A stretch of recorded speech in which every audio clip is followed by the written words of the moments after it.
Hello बच्चों, आज जो स्टार्ट करेंगे केमिस्ट्री क्लास 10th का थर्ड चैप्टर।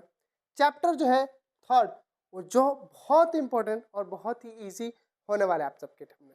ठीक है, तो पहला चैप्टर, दूसरा चैप्टर हमने कवर कर लिया। ये जो है हमारा तीसरा चैप्टर रुद्र बैच का क्लास 10th 2026-27, यानी कि आप सभी पेपर जो दोगे फाइनल जो बोर्ड 2027 में देने वाले हो। ठीक है, तो वहाँ पे ध्यान देने वाली बात ये है कि हमें जल्दी से जल्दी सिलेबस को कवर करना है।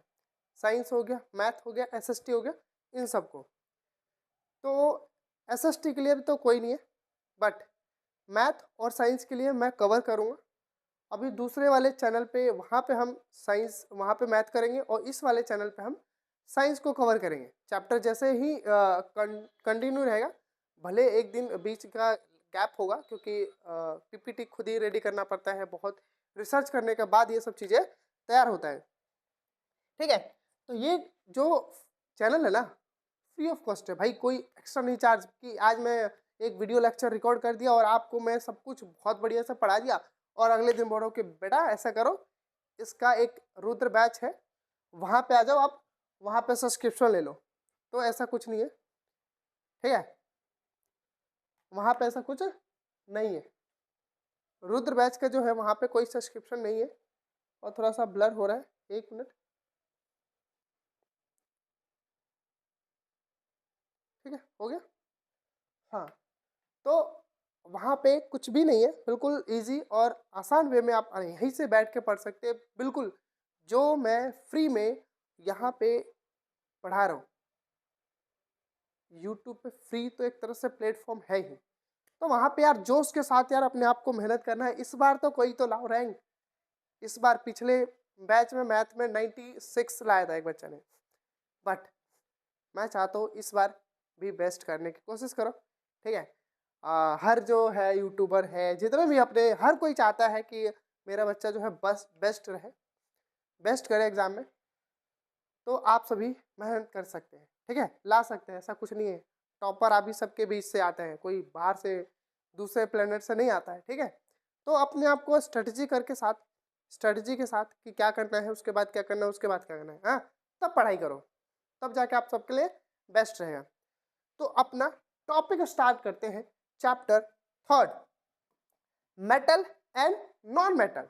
कितना प्यारा सा चैप्टर है, मेटल एंड नॉन मेटल। ये सब चीजें आप पढ़ते आ चुके हो, ये सब जो है पढ़ के आ चुके हो। एक आपको फ्रंट पे दिख रहा होगा मेटल एंड नॉन मेटल का, कि कुछ चीजें मेटल होती है, जैसे ये चश्मा है ना, क्या मेटल है इसके अंदर? हाँ, तो मेटल भी है और नॉन मेटल्स भी है ना, इसके अंदर मेटल्स भी और नॉन मेटल। जैसे कैमरा हो गया, ये हो गया, है ना, घड़ी हो गया, तो कहीं कहीं देखने को मिलता है कि मेटल्स है। अच्छा, कुछ ऐसे भी चीज़ है जो दिखाई भी नहीं देता नॉन मेटल में, है ना, मेटल्स में। ये सब चीज़ें हम देखेंगे। तो यहाँ पे हम रिएक्शन भी करेंगे, एक दूसरे को मेटल के नॉन मेटल के साथ रिएक्शन करेंगे, तो फिर क्या आता है ना, ये सब चीज़ें हम ध्यान देंगे। तो ये आपको फ्रंट में बहुत बढ़िया सा, बहुत प्यारा सा आपको दिख रहा होगा कि इधर मेटल्स है। ठीक है, गैस भी दिख रहा है, नॉन मेटल्स भी दिख रहे हैं, है ना, रिएक्टिविटी से भी देखने को मिल रहा है ना। यहाँ पे सल्फर भी है, कार्बन के भी, फॉस्फोरस के भी कुछ है। तो ये सब जो रिएक्शन आपको दिख रहे हैं ना फ्रंट में पेज के, यही सब चीज़ें तो हम पढ़ेंगे बहुत डीपली से, बहुत अच्छे से, लाइन बाय लाइन।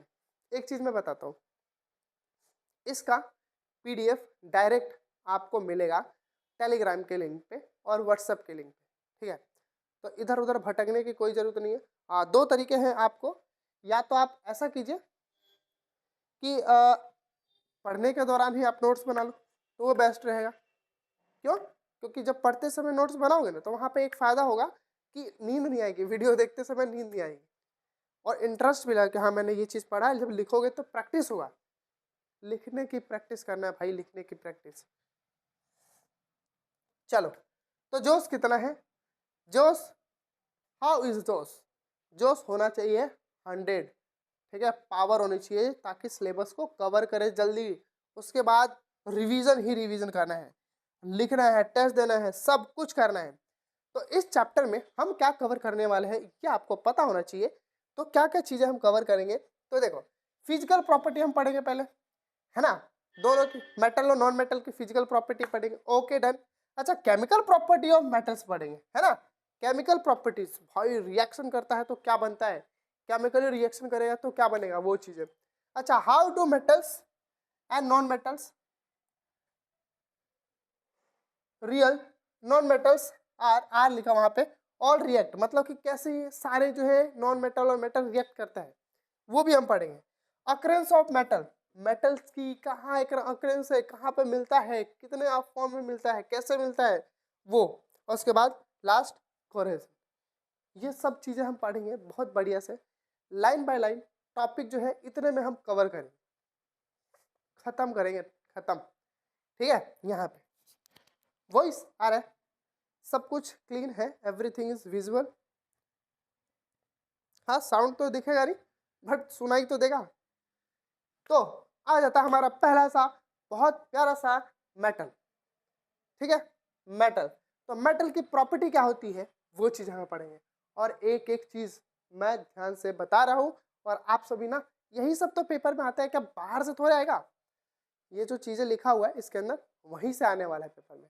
और नहीं तो आप एक बार पढ़ने के बाद आप एक बार पेपर चेक करो तो बताना कि किस तरह से क्वेश्चन पूछा गया है और कहाँ से आया है, ठीक है। तो ये पता कैसे चलेगा, एंड में पता चलेगा। चले, तो मेटल्स जो है लस्ट्रस होता है, लस्टर्स होता है यानी कि चमकदार होता है। Metals of the shining surface, चमकता हुआ दिखता है भाई, मेटल जो है चमकता हुआ दिखता है। ओह ओह, मेटल जो है शाइन करता हुआ दिखता है। अच्छा, हार्ड भी होता है, most of metals are hard, कहीं कहीं एक्सेप्शन देखने को मिलता है, एक्सेप्शन होते भी नहीं होता है। जैसे सोडियम है, पोटेशियम है, ये सॉफ्ट है, इसको हम चाकू से काट सकते हैं। मेटल तो है बट इतने सॉफ्ट है ना, उसको चाकू से काट सकते हो, बताओ, है ना, होते हुए भी नहीं है। अगला मेलिएबल है, मेलिएबल मतलब उसको पीट पीट के चादर हम बना सकते हैं। क्या बना सकते हैं, चादर के फॉर्म में बना सकते हैं। Can be beaten into sheet, can be beaten into sheet में कन्वर्ट कर दिया सकता है। अच्छा, अगला जो प्रॉपर्टी बता रहे हैं डक्टाइल, डक्टाइल तार में कन्वर्ट कर सकते हो भाई, पीट के एकदम खींच के एकदम तार में बना सकते हो। तो एक गोल्ड है, can be draw into wire, है ना। गोल्ड जो है 2 ग्राम में 2 किलोमीटर को खींच सकते हो, इतनी वायर बन सकती है, इतनी लंबी वायर बन सकती है। गुड कंडक्टर है दोनों का, हीट का भी और इलेक्ट्रिसिटी का भी, दोनों का। अच्छा, हाई मेल्टिंग पॉइंट्स है और बॉइलिंग पॉइंट्स भी बहुत ज़्यादा है। मेल्टिंग पॉइंट बॉइलिंग पॉइंट्स का मतलब ये है कि जब उसको, जैसे ये लोहा है, ठीक, अब इस लोहे को गर्म करोगे तो बहुत जल्दी तो पिघलेगा नहीं, मेल्टिंग पॉइंट भी हाई है ना। और बॉइलिंग पॉइंट भी हाई होगी, कोई भी चीज़ को मेल्ट करोगे तो मेटल में। अच्छा, सोनरस होता है, सोनरस में मतलब साउंड प्रोड्यूस करता है, हाँ, प्रोड्यूस साउंड, जैसे उसको पीटोगे साउंड निकलेगा। Generally solid at room temperature, लगभग लगभग सॉलिड होता है रूम टेम्परेचर पर, बट एक ऐसा मर्क्यूरी जो है वो लिक्विड होता है रूम टेम्परेचर पर। मर्क्यूरी देखे हो ना, वो उसमें भी देखने को मिलेगा आपको, जो थर्मामीटर होता है ना, थर्मामीटर में जो नीचे पार्ट में होता है मर्क्यूरी, वो लिक्विड टेम्परेचर, लिक्विड होता है रूम टेम्परेचर पे। तो ये सब चीज़ें जैसे कि मेटल्स में देख लो, गोल्ड हो गया, सिल्वर हो गया, कॉपर हो गया, एल्युमिनियम, ऐसे ढेर सारे हमारे पास मेटल होते हैं। तो मेटल की प्रॉपर्टी हमने देख लिया, और जब भी पेपर में आए कि मेटल्स क्या होता है तो यही प्रॉपर्टी लिख देना है। क्या लिख देना है, दिस वन, खत्म। आगे चलते हैं अपने टॉपिक की तरफ।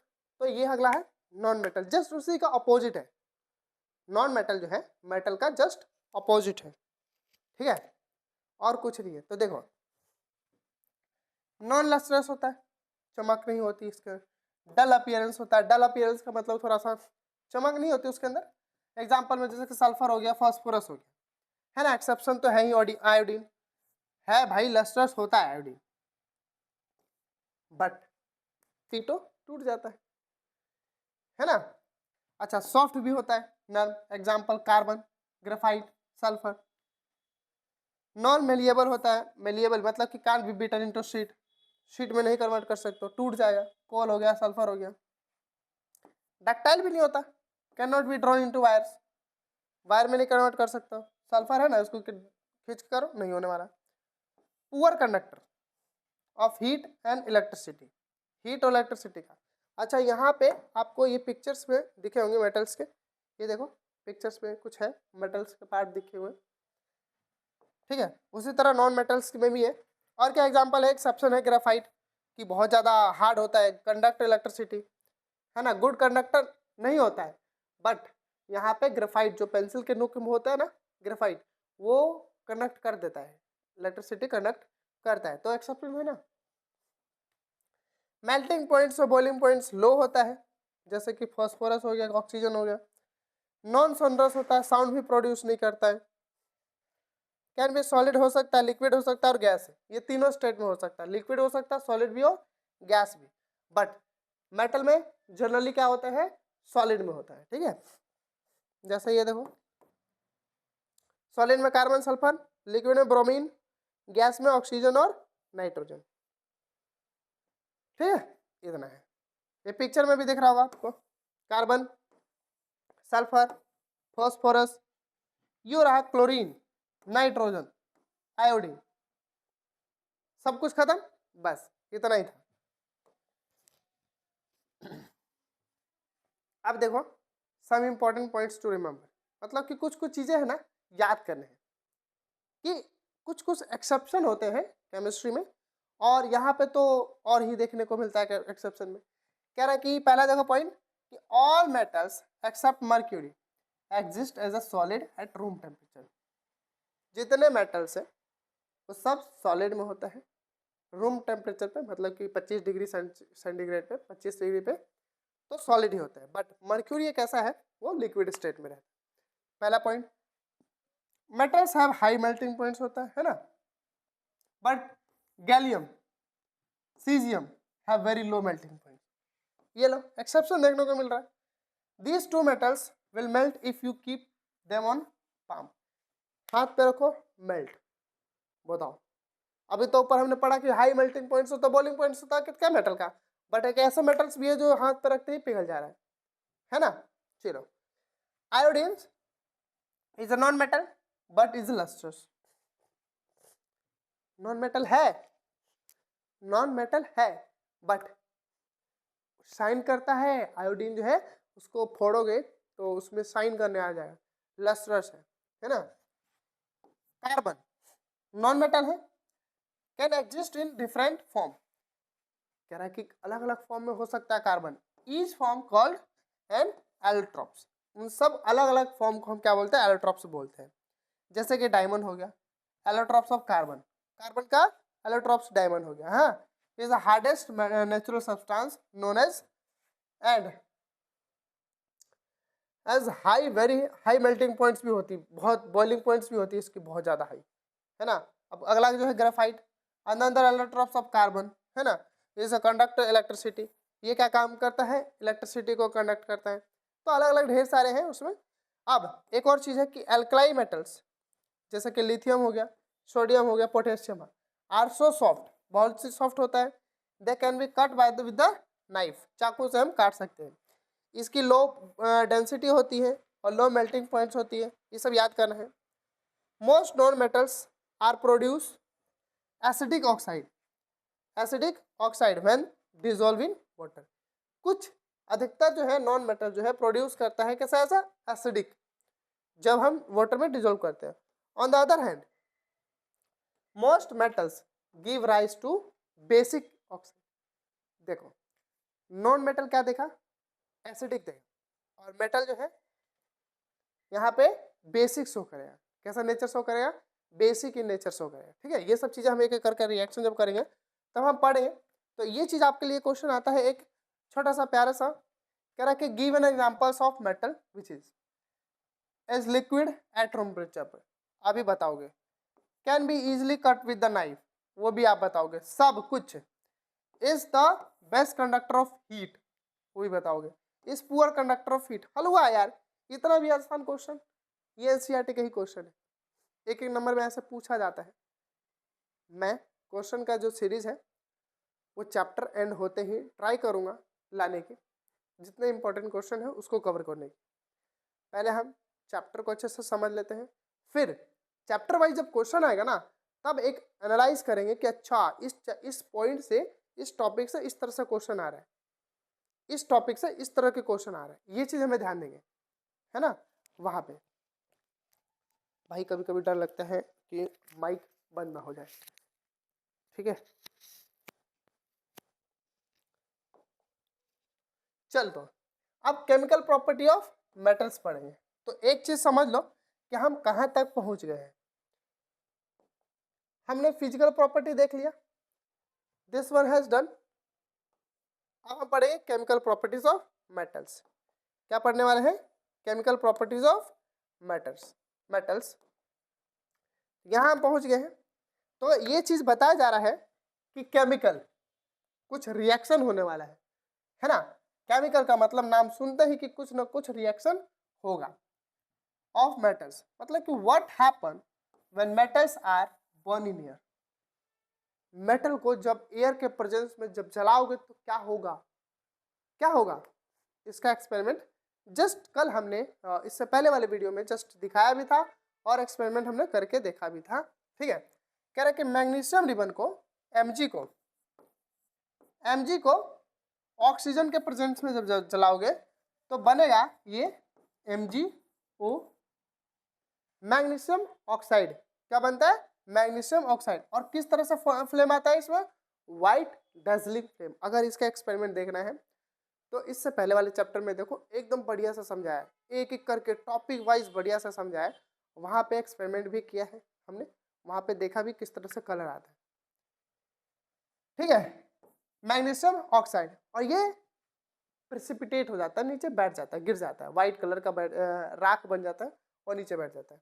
देखो ना कई सारे चीजें रिएक्शन देखने को मिलता है। ये देखो मैग्नीशियम ऑक्साइड का है ना। पोटेशियम है, वाटर के साथ रिएक्शन करता है, बहुत तेज आग निकलता है। और रिएक्शन विद एसिड, जिंक जो है एसिड के साथ रिएक्शन कर रहा है ना। आयरन देखो कॉपर सल्फेट के साथ रिएक्शन किया। कितना बढ़िया से चीजें से बताया कि केमिकल प्रॉपर्टी ऑफ मेटल, कि जब रिएक्शन मैग्नीशियम का ऑक्सीजन के साथ रिएक्शन करेंगे तो मैग्नीशियम ऑक्साइड बने। इसको बैलेंस कर सकते हो यहाँ पे 2 लिख के, ठीक है। बैलेंस पहले वाले चैप्टर में ये सब चीजें बताया। अच्छा, कह रहा है कि रिएक्शन विद वाटर, तो वाटर के साथ क्या कर रहे हैं? पोटेशियम को जैसे पानी में डालोगे आग भड़ा, ये तो हमारे पास है नहीं, ये तो करते। और जिंक को HCl के साथ, हाइड्रोक्लोरिक एसिड के साथ डालो तो जिंक क्लोराइड बनता है, हाइड्रोजन गैस रिलीज होता है इसके अंदर से, है ना। हाइड्रोजन गैस रिलीज होता है। अच्छा, reaction with the metal salt, है ना, कि आयरन को हम कॉपर सल्फेट के साथ रिएक्शन करेंगे तो फेरस सल्फेट बन जाता है। क्या बनता है? फेरस सल्फेट बनता है। भाई ये सब चीजें जो है ना, जब तक आप रिएक्शन जो है ना खुद से नहीं करोगे ना तो कुछ नहीं आया। ऐसे हम सब हमारे लाइफ में क्या है ना, रट्टा मार लेते हैं, चलो ठीक है ऐसा होता है, बट जब तक एक्सपेरिमेंट नहीं करोगे तो सीखोगे कैसे? अब वो एक्सपेरिमेंट करने के लिए आपको स्कूल है, वहाँ पे आपकी केमिस्ट्री लैब है, वहाँ पे आप अच्छे से एक्सपेरिमेंट कर सकते हो। टीचर को बताओ कि हमें सर ये सब चीज़ दिखाइए। टीचर को यार बोलते नहीं आजकल के बच्चे, पता है, लड़ते हैं बस आपस में अपने दोस्तों के साथ, ये करते हैं वो करते हैं, फलान ठिकान बकते रहते हैं, बट इनकी औकात नहीं है टीचर से बोल दे कि सर ये चीज़ हमें बताइए।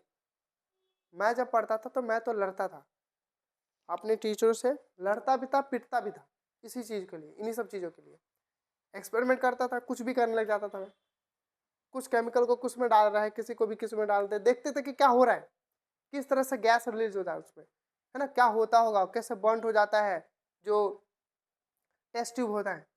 वो जब रिएक्शन करवाओगे ना तब खुद पता चलेगा, ऐसा नहीं पता चलेगा। ऐसा तो ठीक है आपने यहाँ पे देख लिया रिएक्शन है ऐसे ऐसे हो रहा है, ठीक है ऐसे ऐसे होता है दिख गया, बट जब तक खुद नहीं करोगे तब तक पता कैसे चलेगा?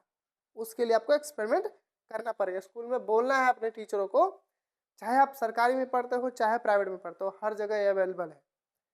केमिकल्स जो होते हैं गवर्नमेंट में ये अवेलेबल होते हैं। कंसनट्रेटेड नहीं तो डाइल्यूट तो रहते ही है। कंसनट्रेटेड ठीक है हानिकारक होता है, खतरनाक होता है, डेंजर होता है हम सब के लिए, बट डाइल्यूट देखने को मिलता है, उससे हम एक्सपेरिमेंट कर लेंगे, ठीक है। जहाँ पे हाइड्रोजन कम निकल रहा है वहाँ ज़्यादा कंसनट्रेटेड में ज़्यादा निकलेगा, उसमें कम निकलेगा। ये चीज़ है ना, बट सीखेंगे तो, चीज़ों को समझेंगे तो अब जैसे पोटेशियम, पोटेशियम को पानी में रखते ही आग पकड़ लेता है, एयर में डालते ही आग पकड़ लेता है ना। तो ये सब चीजें सीखोगे कब, जब देखोगे तब एक्सपेरिमेंट, नहीं तो भाई ऐसे पढ़ लोगे। केमिस्ट्री तो वैसे भी ऐसी खतरनाक है।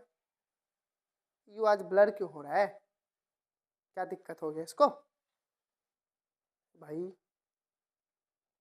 ये मेरे चश्मे से तो नहीं ब्लर कर रहा है, हो भी सकता है भाई, इसको तो दिक्कत होती है। चल ले भाई, इस कैमरा भी, चलो कोई नहीं, थोड़ी बहुत ब्लर आ जाता है। तो अब जो है स्टार्ट करते हैं। कुछ रिएक्शन जो है ना वो हमने देखा जो रिएक्शन, अब यहाँ पे देखते हैं कि कैसे बनता है। और ये रिएक्शन भाई मैं कितने बार बता दूं, कितने बार, कोई नहीं बताएगा, आपको रटवा देगा सब। करना क्या है, एक बार खुद से इनको रिएक्शन को देखना है कि क्या हो रहा है, कैसे हुआ, समझ लिया। उसके बाद आपको करना है कि कॉपी में ये जो है ना पार्ट, एक बार तो तुम पूरा ही लिख लो, और एक बार क्या है ये वाला पार्ट पूरा लिख लो, रिएक्टेंट, रिएक्टेंट को लिख लो। उसके बाद रिवीजन करने के बाद, पूरा चैप्टर पढ़ने के बाद, एक बार देखने के बाद फिर से बैठकर उसको सही से खुद से टेस्ट दो। तो एक आइडिया मिलेगा आपको कि मैं कितना कर पा रहा हूँ, मुझे कितना नॉलेज है, कितना मैं सीख पाया उस चैप्टर से कि ये जो है मैग्नीशियम ऑक्सीजन के साथ रिएक्शन करेगा तो क्या बनेगा, है ना, ये सब चीजें। तो कह रहे हैं कि almost metals, all metal combine with oxygen form metal oxide. Almost, ज्यादा, लगभग, कुछ ऐसे मतलब लगभग इतने मेटल्स हैं जो ऑक्सीजन के साथ रिएक्शन करता है तो मेटल ऑक्साइड बनता है। क्या बनता है, मेटल ऑक्साइड बनता है। जैसा कि देखो मेटल है, ये ऑक्सीजन है, तो ये दोनों अभी तो बताया था, देखो Mg को और प्लस में O2, ये दोनों रिएक्शन किया तो क्या बना, MgO, मैग्नीशियम ऑक्साइड। क्या बना, मैग्नीशियम ऑक्साइड बनता है। ठीक है, कह रहे कि when copper is heated in air, copper को हीट करोगे एयर में, it combine with the oxygen to form copper dioxide. यहाँ पे कॉपर 2 है और ऑक्साइड है, डाइऑक्साइड है, कॉपर ऑक्साइड। आप ब्लैक ऑक्साइड भी बोल सकते हो, ब्लैक कलर का बनता है। देखो ये ला कॉपर, एयर के प्रेजेंस में हीट करो उसको, तो ये क्या बना, कॉपर ऑक्साइड बना। क्या बना, कॉपर ऑक्साइड। ठीक है, उसी तरह एल्युमिनियम को लो, एल्युमिनियम को हीट करो, एल्युमिनियम ऑक्साइड, एल्युमिनियम ऑक्साइड। ये बैलेंस क्या हुआ है, ठीक है, ये बैलेंस करना आपको आना चाहिए। देखो ना, मैं बेसिक तो चीजें है यार, समझने आनी चाहिए, समझ में। देखो कॉपर यहाँ पे कितना है, देखो तो कॉपर यहाँ पे कितना, एक है मॉलिक्यूल्स। अच्छा इधर बना तो ऐसे बनता, देखो कॉपर है ऐसे, मैं रिएक्शन करवा के दिखाता हूँ। ठीक है, अरे भाई चल ले, Cu प्लस O2, कॉपर और ऑक्सीजन, इसको हीट मतलब कि हीट किया तो ये बना copper oxide, copper oxide, Cu बना O।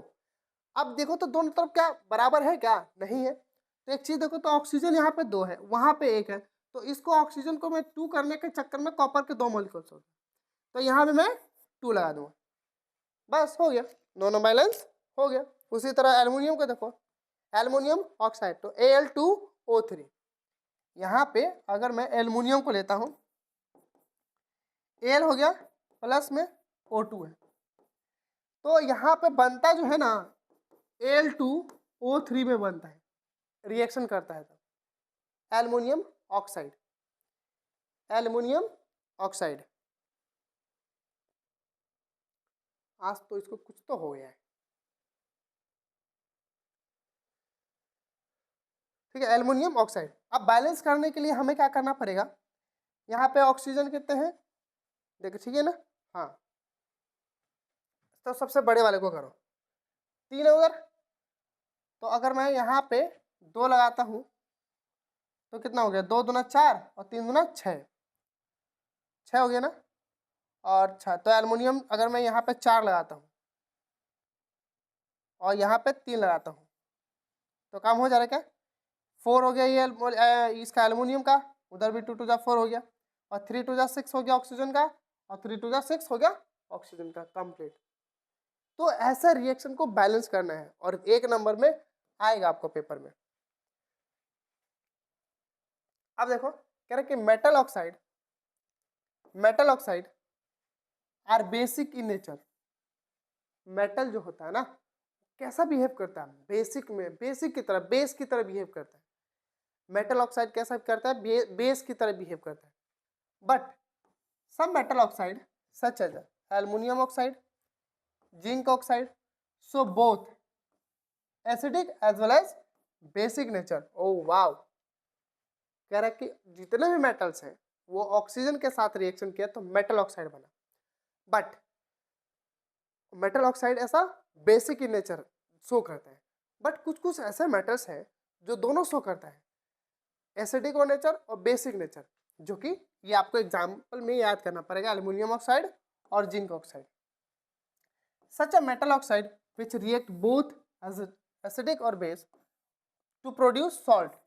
क्या प्रोड्यूस करता है, salt plus water, are known as amphoteric reaction oxide. और ये पेपर में आना है एम्फोटेरिक, एम्फोटेरिक, ये इंपॉर्टेंट है, मैं स्टार लगा दे रहा हूँ, इसको लिखना है। पेपर में डायरेक्ट पूछा जाता है रिएक्शन क्या होता है, और उसके लिए आपको एग्जांपल देना पड़ेगा। एल्युमिनियम ऑक्साइड है ना, अब एक चीज समझो, अभी मैंने क्या बोला, ये बेसिक नेचर शो कर रहा है, दोनों शो करता है, एसिडिक और बेसिक दोनों। बट हमने इसको बेस लिया और ये HCl हमारे पास क्या है, एसिड है। ये क्या है हमारे पास, एसिड है। तो जब एसिड और बेस रिएक्शन कर रहा है तो यहाँ पे ये दोनों रिएक्शन कर रहा है तो क्या बना, ये बना salt, aluminium chloride, aluminium chloride. और यहाँ से क्या निकला, वाटर। क्या हो रहा है, रिलीज, वाटर रिलीज हो रहा है ना। तो वही चीज, अब एक चीज देखो, यहाँ पे एल्युमिनियम ऑक्साइड है, यहाँ पे सोडियम हाइड्रोक्साइड है, यानी कि यहाँ पे एक तरह से बेस है और ये NaOH, ये क्या है, ये भी बेस है। अभी बेस नहीं है, देखो सुनो, ये तो हमें पता है कि बेस है भाई, ये तो पता है कि बेस है, बेसिक नेचर है, बेस है, ठीक है। अब यहाँ पे बन रहा है एल्युमिनियम सोडियम एल्यूमिनेट, यानी कि एक सॉल्ट है, ये बना क्या, सॉल्ट है। तो एक चीज समझो कि जब ये बेस है तो ये कैसा बिहेव कर रहा होगा, ये एसिड की तरह बिहेव कर रहा होगा, तभी तो एसिड और बेस मिलके यहाँ पे सॉल्ट प्लस वाटर बन रहा है। इसका मतलब मैं समझाता हूँ कि कुछ मेटल ऑक्साइड जो है एज अ बेसिक शो करते हैं, बट मतलब कुछ नहीं बोल रहा हूँ, जितने भी है, बट कुछ उसमें ऐसे हैं जो दोनों बिहेव करते हैं, एसिडिक भी बिहेव करते हैं और बेसिक। कब, कंडीशन के हिसाब से, जब वो रिएक्शन करेंगे तो उसके हिसाब से वो देखेगा कि क्या बनेगा। तो यही बोल रहा हूँ कि मैं ये जो रिएक्शंस है ना, इसको भाई याद करने पड़ेंगे, लिख लिख के याद करो, देखो रिएक्शन हो क्या रहा है, कैसे हो रहा है, ये सब चीज़ें। और 11th-12th में जब जाओगे, साइंस लोगे, तो ये सब चीज़ को घोटना पड़ेगा, घोटना, कहते ना, डाल के मिला के पीना पड़ेगा, क्योंकि ये पूरे चैप्टर में यही सब चीज़ें घूमेगा, हर जगह घूमेगा। अभी तो 10वीं क्लास में बेसिक थी है, जो बच्चे साइंस लेंगे उनको ये सब चीज़ें फिर से वापस पढ़ना पड़ता है। आगे चलते हैं, ठीक है। कह रहा कि अब most metal are insoluble in water, पानी में नहीं घोलते हैं, but some of these dissolve in water to form alkalis. But कुछ कुछ ऐसे मेटल्स होते हैं जो पानी में डिजोल्व हो जाते हैं, वो बनता क्या है, एल्कलीज बनता है। Sodium oxide, potassium oxide dissolve in water to produce alkalis.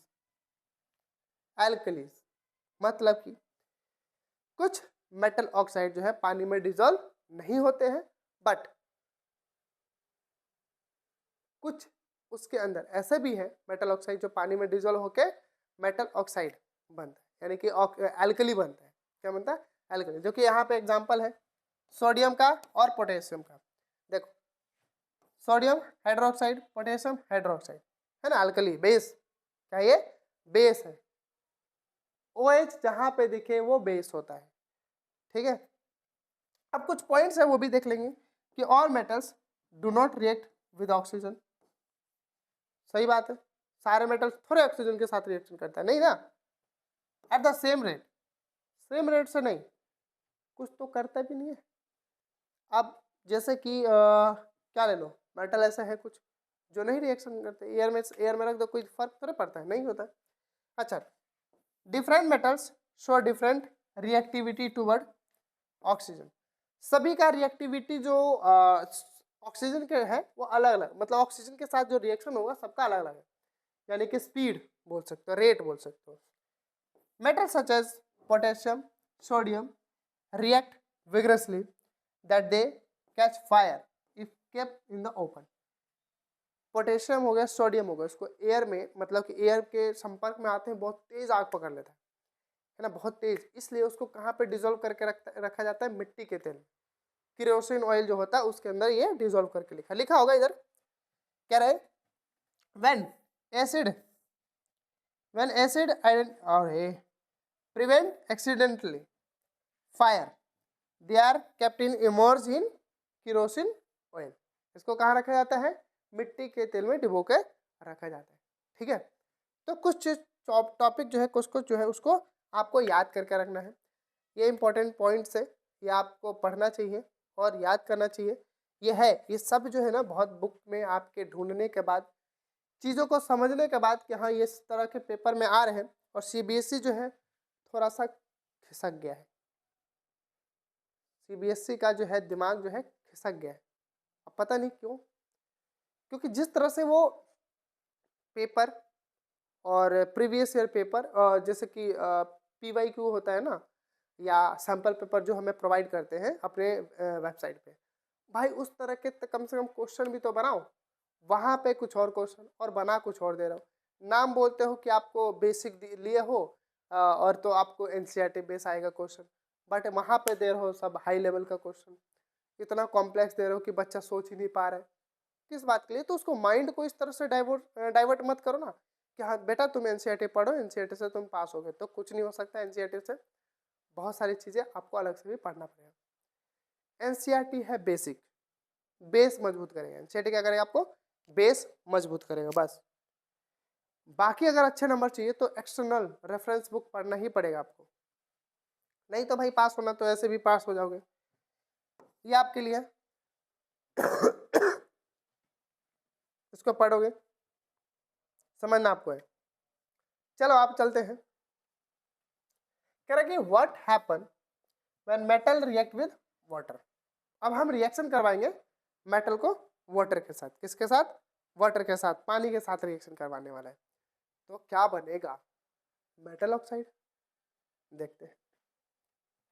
तो देखो कि metals react with water and produce metal oxide, hydrogen gas. दो चीज, मेटल ऑक्साइड और hydrogen gas. Metal oxide that are soluble in water dissolve into the further form metal hydroxide। उसको फिर से पानी के साथ रिएक्शन करवाओ, मतलब कि पानी में जैसे डालोगे मेटल ऑक्साइड को तो वो क्या बनेगा, metal hydroxide. But all metals do not react with water.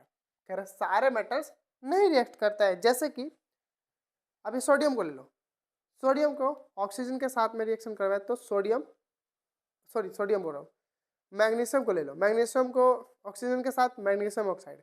अब वो जो राख बना फिर उसको रिएक्शन करवाओ वाटर के साथ, मैग्नीशियम हाइड्रोक्साइड बन जाएगा, है ना। ये सब चीजें, मेटल प्लस वाटर तो बना मेटल और प्लस में हाइड्रोजन गैस निकलता है। मेटल ऑक्साइड को फिर, अब ये मेटल ऑक्साइड को लेना है, मेटल ऑक्साइड को फिर से वाटर के साथ रिएक्शन करा तो मेटल हाइड्रोक्साइड बनता है। अब जो हाइड्रोक्साइड जो है, हाइड्रोजन गैस जो रिलीज होगा यहाँ पे ऐसा रिलीज होगा। ठीक है, ये डिलीवरी पाइप है। ठीक है, यहाँ पे हमारा सोक्ड विद वाटर के साथ है। अच्छा, हीट यहाँ पे है, मेटल के सैंपल इसके अंदर डाला हुआ है, ये बर्नर यहाँ से हीट हो रहा है। अब इसके स्टैंड मतलब कि इसको बांध रखा है, ये कॉर्क लगा रखा है। अब इसके अंदर हाइड्रोजन को चेक करने के लिए कि निकल रहा है कि नहीं, तो उसको हमने इसमें सब पाइप लगा दिया, पाइप लगाया और इस पाइप को हमने एक सॉल्यूशन में डाल रखा है। ठीक है, सॉल्यूशन में डाला तो इस वाटर ही मतलब कि वाटर ही ले लो, इस वाटर के अंदर देखोगे कि बुलबुल बुलबुल बुलबुल बुलबुल बुलबुल बुलबुल बुलबुल ऐसे ऐसे बुलबुले आएंगे। तो ये क्या है, हाइड्रोजन गैस है, बुलबुले से उसके अंदर से जनरेट हो रहा है, तो यानी कि वो हाइड्रोजन गैस है। ठीक है, तो ये स्टैंड है, मतलब कि ये सब चीजें बेसिक है। एग्जाम्पल यहाँ पे रिएक्शंस जो है कि metals like potassium, sodium react violently with the cold water. In case of sodium and potassium, the reaction is so violent and exothermic that evolved hydrogen immediately catch fire. भाई इतने तेज hydrogen निकलते हैं ना कि तुरंत आग पकड़ लेता है। देखो पोटेशियम है, वाटर को पानी में डालो, पोटेशियम को आग पकड़ना तेज, तो बना क्या, पोटेशियम हाइड्रोक्साइड, क्या बना, पोटेशियम हाइड्रोक्साइड और वाटर, और प्लस में हीट एनर्जी रिलीज होता है। उसी तरह सोडियम को लो, सोडियम को वाटर के साथ रिएक्शन करवाए, सोडियम हाइड्रोक्साइड और प्लस में वाटर रिलीज हो रहा है, उसमें भी एनर्जी बहुत निकल रहा है। कह रहा है कि this reaction of the calcium with water is less violent, मतलब कि कैल्शियम जो है थोड़ा कम करता है। The heat evolve is not sufficient for the hydrogen to catch fire, उतना नहीं निकलता है। जैसे ये लो वाटर के साथ calcium hydroxide plus hydrogen gas, calcium stand floating. एक चीज लिख लो, ये देखो कि कैल्शियम स्टार्ट फ्लोटिंग, कैल्शियम जो है स्टार्ट करता है फ्लोट करना, because the bubbles of hydrogen gas form stick to the surface of the metals. ये मेटल्स है, इसके सरफेस पे वो चिपक जाता है गोल गोल सा, और वो लेयर गोल सा जैसे कि कुछ होता है ना पानी में, वो फोम जो होता है उसको पानी में डालो तो तैरने लगता है, क्यों, कि गोल गोल सा बबल्स जो होता है। अब वही चीज़ ये है, इसके ऊपर मैंने बोतल बांध दिया पूरे, है ना। अब इसको बोतल को पूरी तरह से पैक कर, इसको पानी में डालूंगा तो डूबेगा, नहीं डूबेगा वहाँ पे, ठीक है। तो वही कह रहा है कि ये जो कैल्शियम, यहाँ पे कैल्शियम जो है बबल जो है, कैल्शियम जो मेटल्स है वो फ्लोट करने लगता है सरफेस पे, ठीक है। ये चीज़ें ध्यान देना। अब आगे देखो एक बार,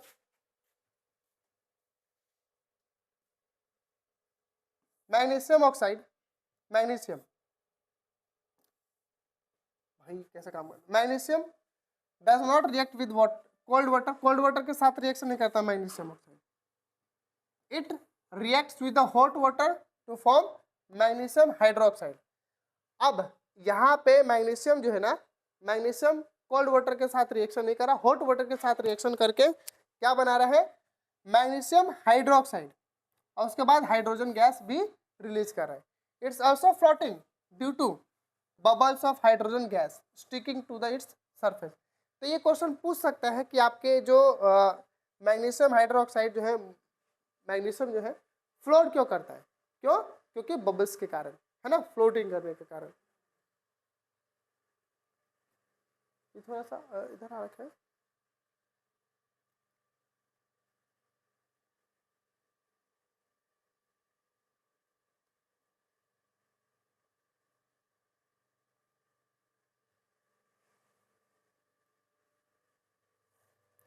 जैसे कि एग्जांपल यहाँ पे देखो आगे रखे, metal like aluminium, iron, zinc do not react with either with the cold water और हॉट वाटर, कोई से वाटर से रिएक्शन नहीं करता। एल्युमिनियम हो गया, आयरन हो गया, जिंक हो गया,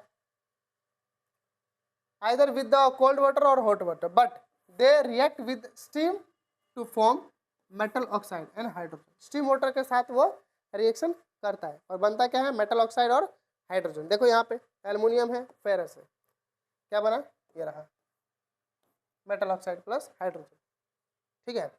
metal such as lead, copper, silver, gold do not react with water, इनके जो है ये सब मेटल जो है रिएक्ट नहीं करता वाटर के साथ। पानी में डाल दो गोल्ड को, कुछ होता है क्या, पानी में ही देखने को मिलता है। अब कहता है what happen when metal react with acid. तो ये अभी इससे पहले वाले चैप्टर में हमने पढ़ा है कि एसिड और बेस रिएक्शन करेगा तो क्या बने। एसिड और बेस जब रिएक्शन करता है तो बनता है सॉल्ट प्लस वाटर। किसी को भी ले लो, जैसे NaOH लो, NaOH, ये हो गया क्या, बेस, ओके। फिर हमने इसको इधर लिखते हैं, देखो NaOH प्लस NaCl, HCl, क्या हमने लिया, HCl। तो यहाँ पे ये नेगेटिव, ये पॉजिटिव, ये पॉजिटिव, ये नेगेटिव, तो ये इसके साथ, ये इसके साथ रिएक्शन करेगा तो बनेगा हमारा HCl। अरे भैया HCl क्यों बन रहा है, ओ मिट जा भाई, NaCl प्लस में H2O, सॉल्ट प्लस वाटर बनता है, सॉल्ट प्लस वाटर, वही चीज यहाँ पे लिखा है। देखो metal plus dilute acid, dilute मतलब कंसंट्रेटेड होगा, उसमें थोड़ा बहुत पानी मिला होगा, तो सॉल्ट प्लस वाटर बन रहा है। कह रहा है कि metal react with the acid to give salt and hydrogen gas, hydrogen देखने को मिलता है। अच्छा मेटल जो है एसिड के साथ रिएक्शन किया, वहां पे तो मैंने मेटल सॉरी एसिड और बेस के साथ रिएक्शन करवा दिया, वो उससे पहले हमने पढ़ लिया कि अब मेटल को एसिड के साथ रिएक्शन करवाया जा रहा है। ये जो है किसके साथ रिएक्शन करवा रहे हैं, एसिड के साथ, HCl के साथ। तो क्या दे रहा है हमारा, सॉल्ट देगा और हाइड्रोजन गैस देगा। Hydrogen gas is not evolve when the metal react with nitric acid, nitric acid के साथ रिएक्शन करता है तो नहीं दिखता है। It is because HNO3 is strong oxidizing agent है, ये हाई ऑक्सीडाइजिंग एजेंट है, ऑक्सीडाइज कर देता है उसको। It oxidize the H2 produced to water and itself gets reduced any of the nitrogen oxide, जैसे इस तरह से अपने आप को रिड्यूस कर देता है ना। But magnesium and manganese react with very dilute HNO3, but ऐसे जो कुछ जो है मैग्नीशियम और मैग्नीज जो है रिएक्शन करता है डाइल्यूट HNO3 के साथ टू इवॉल्व H2, ये गैस यहाँ पर रिलीज होता है। कि एक क्वेश्चन आता है पेपर में आपके पास एक्वारेजिया, एक्वारेजिया भी पूछा जाता है पेपर में, ठीक है। कह रहा है कि एक्वारेजिया क्या होता है, एक लैटिन वर्ड है रॉयल वाटर जिसको बोलते हैं, is freshly prepared mixture of the concentrated hydrochloric acid and concentrated nitric acid in the ratio of, इनका रेशियो जो है 3:1 होता है। It can dissolve gold, it can dissolve gold, gold को भी डिजोल्व कर सकता है। Even through the either of this acid can do so alone, अकेले भी। एक्वा इज हाईली कोरेसिव हो सकता है, फ्यूमिंग लिक्विड्स होता है। It's one of the few reagent that is able to dissolve gold and platinum, कुछ ऐसे elements हैं उसको डिजोल्व कर लेता है, ठीक है, वो पढ़ के जाना अच्छे से। अब जो है metals react with the solution of other metal salt, दूसरे सॉल्यूशन के साथ रिएक्शन करवाएंगे मेटल को, ठीक है। रिएक्शन मतलब metal can displace less reactive metal from the compounds in a solution और मोल्टन फॉर्म। अब लेस रिएक्टिव को हटा के उसकी जगह पे ये जाके बैठ जाएगा, ये जो है यहाँ पे रिएक्शन दे रहा है। एक आध रिएक्शन देखते हैं, तो ये रिएक्टिविटी सीरीज है, ये सबको याद होनी चाहिए। रिएक्टिविटी सीरीज जो है अलग अलग तरह से याद कर सकते हो, sodium potassium, sodium, barium, calcium, magnesium, aluminium, zinc, iron, निकल, टीन, लेड। अब यहाँ पे हाइड्रोजन आता है, कॉपर, मर्क्यूरी, सिल्वर, गोल्ड और प्लेटिनम। अब ये जो है लीस्ट रिएक्टिविटी मेटल है, बहुत कम रिएक्ट करता है, और ये डिक्रीजिंग है, थोड़ा सा ये करता है रिएक्ट करता है, और ये बहुत ज़्यादा रिएक्ट करता है। ऊपर वाला जो है बहुत ही रिएक्टिव करता है, बहुत जल्दी तुरंत आग पकड़ लेता है, या किसी के साथ ही रिएक्शन करके वो काम करना स्टार्ट करता है। These metals are more reactive than hydrogen, यहाँ से हाइड्रोजन से ज़्यादा रिएक्शन करने वाला, और ये नीचे है लेस रिएक्टिव मतलब।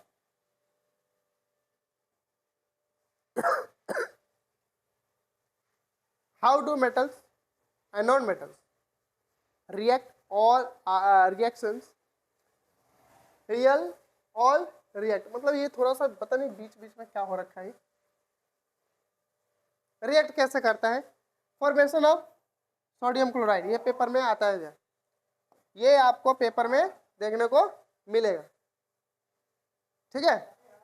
तो सोडियम का फॉर्मेशन, सोडियम क्लोराइड का फॉर्मेशन जो है, ये चीज देख रहे हैं आपको। देखो ये हमारे पास सोडियम है Na, ठीक है, ये चीजें देखो, यहाँ पे क्या है हमारे पास Na सोडियम, अरे भाई चल ही नहीं रहा पेन तो Na। अब Na का जो इलेक्ट्रॉनिक कॉन्फ़िगरेशन है 281 है। अब यहाँ पे क्या होगा कि सोडियम जो है ना Na, ये अपने आप को जो लास्ट इलेक्ट्रॉन है, लास्ट सेल में जो इलेक्ट्रॉन है, वो अपने आप को एक इलेक्ट्रॉन रिलीज करेगा, एक इलेक्ट्रॉन रिलीज करेगा और ये ऐसे बनेगा। कैसे?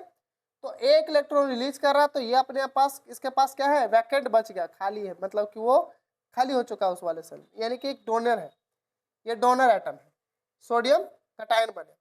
अच्छा, उसी तरह क्लोरीन, क्लोरीन देखो 17 नंबर पे, क्लोरीन कौन से नंबर पे, 17 नंबर पे। अच्छा, तो इसको भाई एक तो चाहिए ही चाहिए, 17 नंबर पे, तो इसका 2 2 8 7, लास्ट वाले सेल में कितना हो गया, 7, एक और चाहिए 8 कंप्लीट होने के, ऑक्टेट कंप्लीट करने के लिए। तो अब ये क्या करेगा, इस वाले इलेक्ट्रॉन को लेगा, ये वाला लेगा, तो यानी कि ये गेनर है ना, ये डोनर एटम है, एक्सेप्टर है। तो यहाँ पे देखो कि Na दिख रहा है क्या, विजुअल है? तो यहाँ पे लास्ट में देखो बढ़िया से लिखा है, ये स्पेस है, देखो यहाँ पे बताता हूँ, Na कि इसके आउटर मोस्ट में इलेक्ट्रॉन एक रहा है और प्लस में एक है ना Cl, इसके कितने हैं आउटर मोस्ट वाला, 2 2 4 2 2 4 5 6, 2 2 4 2 6 7 हो गया, 7 हो गया।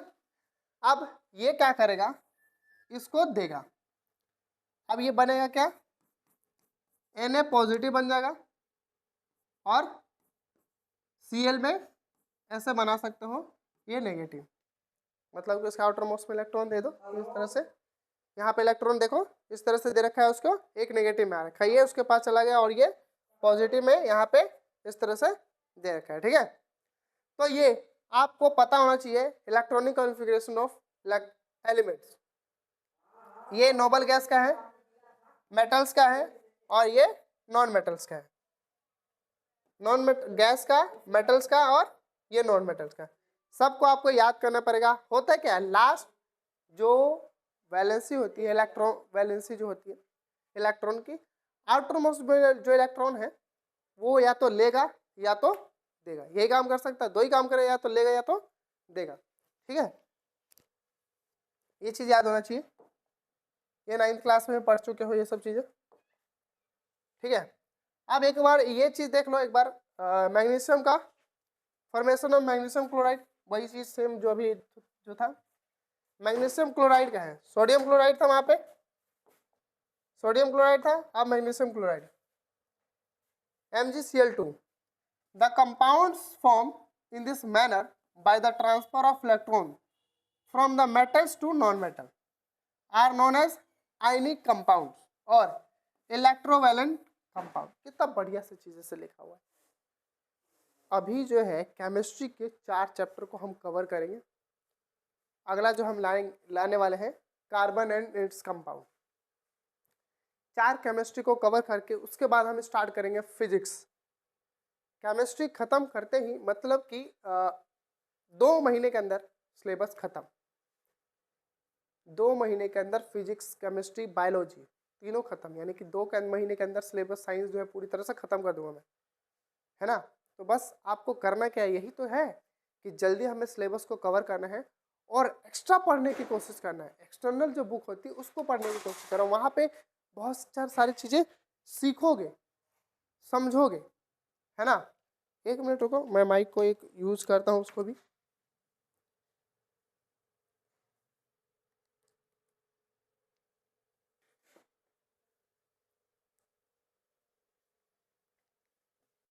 क्योंकि इसका लास्ट चांस आने वाला है जाने का, ठीक है। तो मैं इसको भी कनेक्ट कर लिया हूँ, बाई चांस ये मर गया तो ये जिंदा रहेगा, ठीक है। ये भी क्यों, इसके अंदर भी रिएक्शंस होते हैं, बैटरी होता है, केमिकल रिएक्शन होते हैं, जैसे जैसे वो जो ये होता क्या है, एनर्जी रिलीज तो कर रहे हैं, यहाँ से भी एनर्जी रिलीज हो रहा है, तो एक समय में खत्म हो जाएगा, है ना। फिर हम उसको चार्ज करेंगे, फिर से एनर्जी देंगे, इलेक्ट्रॉन देंगे इसको, तो चार्ज होगा। तो एक आयनिक कंपाउंड्स बोल सकते हो या इलेक्ट्रोवैलेंट कंपाउंड बोला जाता है। अच्छा, बनता कैसे ये चीज समझो। ये हमने पढ़ा है मैग्नीशियम क्लोराइड, हमने MgCl2 लिखा है ना। यानी कि मैग्नीशियम के 1 मोल से ये एलिमेंट से वो क्लोरीन के 2 है। Mg यहाँ पे बना लेते हैं, ठीक है। Mg, तो देखो Mg के आउटर मोस्ट में इलेक्ट्रॉन 2 है, आउटर मोस्ट में इलेक्ट्रॉन कितना है, चलो तो मैं एक इधर बना देता हूँ, एक इधर बनाता हूँ, वही चीज है जो यहाँ पे मैं समझा रहा हूँ। अब अगला जो हमारा पास क्लोरीन है, एक इधर क्लोरीन एक इधर क्लोरीन, तो क्लोरीन के आउटर मोस्ट में इलेक्ट्रॉन कितने हैं, 7, 2 4 6 और 1 है 7, 2 3 5, 3 और 3 6 और 1 7। अब ये पता है क्या करेगा, ये इसको दे देगा, ये इसको दे देगा, इलेक्ट्रॉन ट्रांसफर कर रहा है। तो ऐसे ही बनाना है पेपर में, Mg+2 लिखा जाता है, या 2+ लिख दो, गजब, 2+, और इन दोनों का इलेक्ट्रॉन गेन किया है, तो गेन किया है तो यानी कि Cl जो है 2 लिखूंगा, Cl2, और यहाँ पे 2, देखो यहाँ पे इलेक्ट्रॉन जो है इस तरह से दिखा रखा है, ऐसे बनाने की कोशिश करना, ये बाहर बनाने की कोशिश करना, ठीक है, और इसके अंदर जो है इलेक्ट्रॉन्स वो दिखा दो। ये पेपर में आना है, ये पेपर में आता है, इसको अच्छे से पढ़ के जाना है आपको, जो मैं जहाँ जहाँ स्टार लगाता हूँ उसको अच्छे से पढ़ लेना है, ठीक है।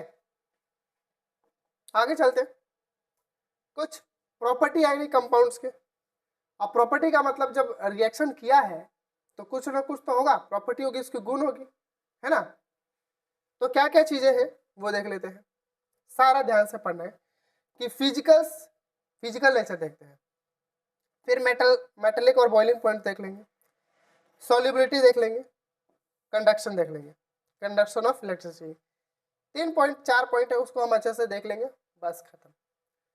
पहला फिजिकल नेचर देखो कि आयनिक कंपाउंड्स आर सॉलिड, पहला पॉइंट, आयनिक कंपाउंड्स कैसा होता है, सॉलिड में होता है, आर समवॉट हार्ड, बताया क्या, हार्ड भी होता है, ओके चलो, because of strong force of attraction between the positive and negative ions. देखो क्यों, क्योंकि यहाँ पे नेगेटिव पॉजिटिव इन दोनों के बीच में फोर्स ऑफ अट्रैक्शन बहुत तगड़ी है, और वो तगड़ी होने की वजह से क्या है, ये जो है सॉलिड में है और हार्ड भी है ना, नेगेटिव और पॉजिटिव अट्रैक्शन की वजह से। These compounds are generally brittle, break into piece when pressure is applied. हम इसको प्रेस करके पीट के लंबी शीट, मतलब कि अलग अलग ब्रेक कर सकते हैं, तोड़ सकते हैं, ठीक है।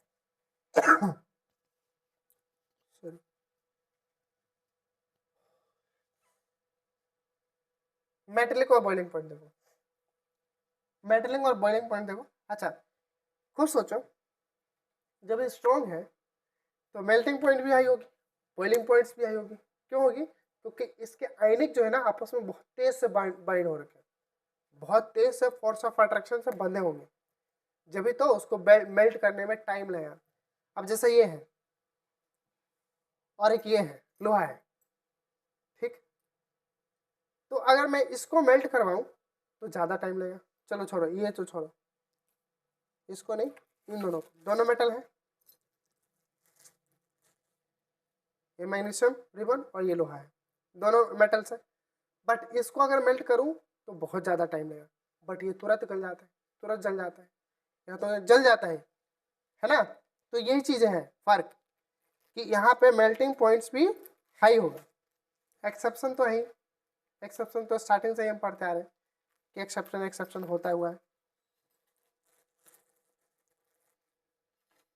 ठीक है।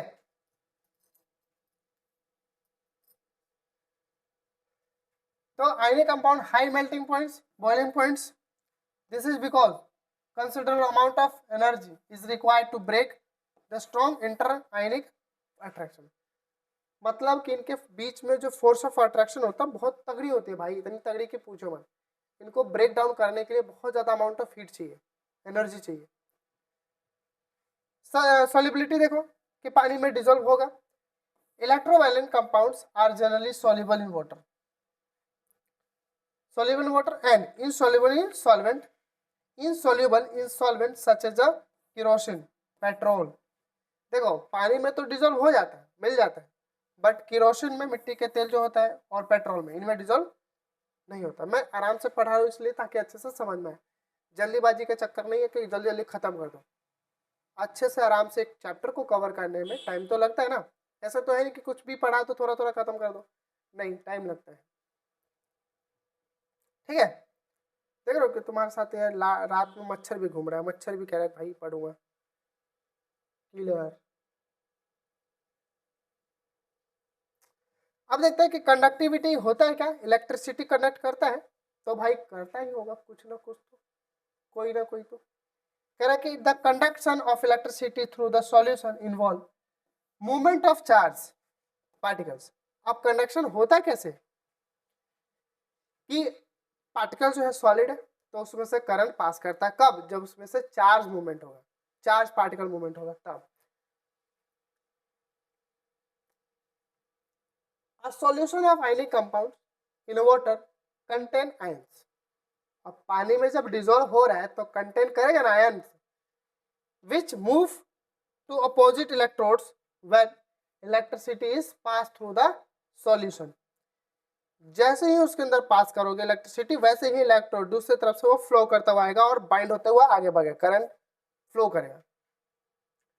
Ionic compounds the solid state do not conduct electricity because movement of ions in a solid not possible due to their rigid structure।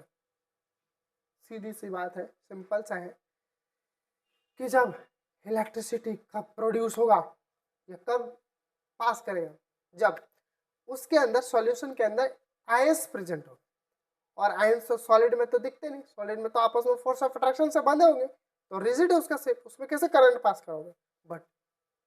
But example तो है ना हमारा ग्रेफाइट, अब वो भी तो सॉलिड है बट फिर भी पास कर जाता है करंट, एक्सेप्शन है ना, फिर से एक्सेप्शन आ गया।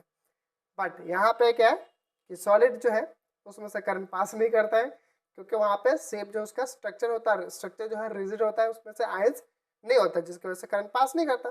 बट जैसे उसको अंदर पानी में डालते हैं वहाँ पे करंट आयंस जनरेट होने लगता है, वो पानी में घुलते ही करंट पास करना स्टार्ट कर देता है। ठीक है, समझ जाओ। अब क्या बात है, हमने अभी तक यहाँ तक कवर कर लिया, ये हमारा कवर हो गया, ये भी हमने कवर कर लिया। अब दो टॉपिक हमारे पास रह गए, अकरेंस ऑफ मेटल्स और कोरोजन। दो टॉपिक है, दो टॉपिक में खत्म। बताओ 5 टॉपिक में पूरा चैप्टर खत्म करवा दिया। और ऐसा नहीं कि कुछ भी बाहर से खत्म, मतलब कि कुछ भी लिख दिया है। जो आप एनसीईआरटी में अगर आप देख लोगे ना तब बताओगे कि सर ने जो पढ़ाया सेम चीज था बुक में भी। तो भाई इधर उधर भटकने से कोई फायदा ही नहीं ना, आओ पढ़ो बस नंबर लो। ठीक है, तो अब हम अकरेंस ऑफ मेटल्स पढ़ेंगे कि ये दिखता कहाँ पे होता है, कहाँ पे प्रेजेंस होता है, ये हम पढ़ेंगे। ठीक है, तो कह रहा है occurrence of metal, earth crust is a major source of metal. भाई धरती के जो लेयर है ना उसमें ज्यादा मेटल्स देखने को मिलते हैं। सी water also contain some soluble salt such as the sodium chloride, magnesium chloride, etc. ठीक है, ये सब चीजें देखने को मिलता है, मतलब कि कई सारे जो समुद्र के में भी देखने को मिलता है। अच्छा, some elements or compounds in which occur naturally in the earth crust are known as minerals। जो अर्थ पे नेचुरली मिलता है उसको बोलते हैं मिनरल्स, है ना। Minerals contain very high percentage of particles, metal, and the metal can be profitable extracted from its। These minerals are called ores। अब जो है मिनरल्स जो हमें धरती पे मिलेगा वो मिनरल्स हमारे लिए प्रॉफिटेबल है। उसके अंदर में से हम कुछ चीजें इम्प्योरिटी को अलग करेंगे, गैंग जिसको बोलेंगे, गैंग उसको अलग करेंगे और उसको हम बेचने में यूज करेंगे, है ना। प्रॉफिटेबल है, बताओ नेचुरली मिलता है ये सब चीजें। ठीक है, आगे चलते हैं। तो अब हम देखते हैं एक्सट्रैक्शन ऑफ मेटल, कि मेटल्स को निकाला कैसे जाता है ना। तो एक चीज देखो, अर्थ क्रस्ट पे मेटल मिल गया, वो किस फॉर्म में मिला, ओर्स के फॉर्म में। ओर्स का मतलब उसके साथ इम्प्योरिटी भी है, कुछ चीजें इम्प्योरिटी भी है, अलग सब्सटेंस भी हो रखा है उसके साथ में। तो अब हम इसको कंसंट्रेटेड ऑफ ओर, उसको अलग करेंगे, रिमूव करेंगे। तो दो प्रोसेस है, रोस्टिंग और कैल्सिनेशन। रोस्टिंग और कैल्सिनेशन। अब देखो, तो ये दोनों प्रोसेस से एक ही चीज मिलता है, मेटल ऑक्साइड। क्या मिलता है हमें, मेटल ऑक्साइड। चीजों को समझो, प्रोसेस याद करना है, एक्सट्रैक्शन ऑफ मेटल, ये भी पेपर में आता है, ठीक है। उसके बाद अब मेटल ऑक्साइड को हम क्या करेंगे, रिडक्शन करेंगे, यानी कि removal of oxygen, removal of oxygen, उसके अंदर से रिडक्शन करवा देंगे, है ना। अब हमें मिलेगा क्रूड मेटल, क्रूड मेटल मिल जाएगा। अब उस क्रूड मेटल को हम रिफाइनिंग करेंगे और प्यूरिफिकेशन करेंगे। तो दो तरह से लेके कर सकते हो, रिफाइनिंग कर सकते हो, प्यूरिफिकेशन, इलेक्ट्रोलाइटिक रिफाइनिंग कर लो। अब लास्ट में हमें मिलता है प्योर मेटल। भाई इतने सारे प्रोसेस होता है, इतने सारे प्रोसेस के बाद हमें मिलता है एक प्योर। तो एक शॉर्टकट भी है, और ये भी चीजें देखते हैं, रिएक्टिविटी सीरीज भी है कि किस में सबसे ज्यादा होता है और कौन से प्रोसेस में क्या करना पड़ता है। तो मेटल जैसे कि पोटेशियम हो गया, सोडियम हो गया, कैल्शियम हो गया, इनको अलग अलग करना है तो इलेक्ट्रोलिसिस के मदद से कर सकते हो। अच्छा, मॉडरेट जो लेवल के होते हैं, ये हाई रिएक्टिव वाले मेटल से, हाई रिएक्टिव वाला मेटल जो है उसको इलेक्ट्रोलाइटिस से ही कर सकते हो, है ना, इलेक्ट्रिसिटी से ही अलग अलग कर सकते हो, ये प्रोसेस है उसका। अच्छा, जो मॉडरेट लेवल में जो है, जैसे कि जिंक हो गया, फेरस हो गया, पीबी हो गया, लेड, उसको हम रोस्टिंग से कर सकते हैं, यानी कि रिडक्शन प्रोसेस जो होता है वहाँ पे वो। और लो रिएक्टिव में जो हो गया, कॉपर हो गया, सिल्वर हो गया, गोल्ड हो गया, इन सबको नेटिव स्टेट होता है, ठीक है। ये हमारा है process, concentration, converting of the oxides, reduction और refining, CCRR, double C R, double C और आर में कंप्लीट हो जाता है। अब इसी को हम एक एक करके पढ़ेंगे, ठीक है। तो पहला है हमारा enrichment of ore. Enrichment of ore, ore के अंदर क्या क्या चीजें होता है वो हम देखते हैं। Enrichment of ore means removing of unwanted impurity, मतलब कि कुछ अनवांटेड चीजें उसमें से अलग करेंगे, उसी को हम क्या बोलते हैं, गैंग बोलते हैं, गैंग। लाइक सैंड हो गया, क्ले हो गया, रॉक हो गया, from the ore to increase the percentage of metal. मतलब कि मिट्टी में से कुछ निकालोगे ना लोहा, तो उसके अंदर में बहुत सारी चीजें चिपके हुए रहते हैं। अब वो चिपके हुए हैं तो उसको अलग अलग करेंगे, कुछ कुछ चीजें पार्ट जो है अलग अलग करेंगे, है ना। तो वो जो इम्प्योरिटी जो चीजें हैं उसी को हमको क्या बोलते हैं, गैंग बोलते हैं, है ना। परसेंटेज, एक प्रॉपर परसेंटेज मिल जाएगा। अब ये जरूरी क्यों है भाई, तो कह रहा है कि why is it need, ore contain impurity, क्योंकि इम्प्योरिटी होता है। Extraction because easier often concentration, अगर इजी से यूज किया जा सकता है, सेव टाइम एंड एनर्जी भी, कॉस्ट भी, जल्दी बेचा जा सकता है। और mines from the earth are usually contaminated with a large amount of impurity such as a soil, sand, etc. called, बता दिया है, सब चीजें बता दिया है। गैंग वैंग, गैंग होता, गैंग सबको मिला के रखता है, गैंग में अपने साथ शामिल रखता है। अब देखते हैं कि extracting metal low in activity से, जो सबसे लो है ना, कि metals low in activity series are very unreactive, मतलब रिएक्टिव ही नहीं करता। तो the oxides of these metals can be reduced metal by the heating alone।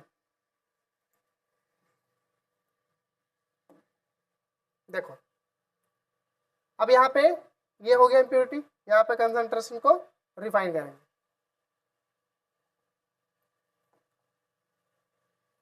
ठीक है। ऐसे हीट कर दो उसको। एग्जांपल में सिनाबार, HGS, ये याद करना भाई, सिनाबार आता है पेपर में, ठीक। सिनाबार किसको बोलते हैं, HGS is an ore of mercury. Cinnabar जो है मर्क्यूरी और सल्फाइड है, किसका ओर है, मर्क्यूरी।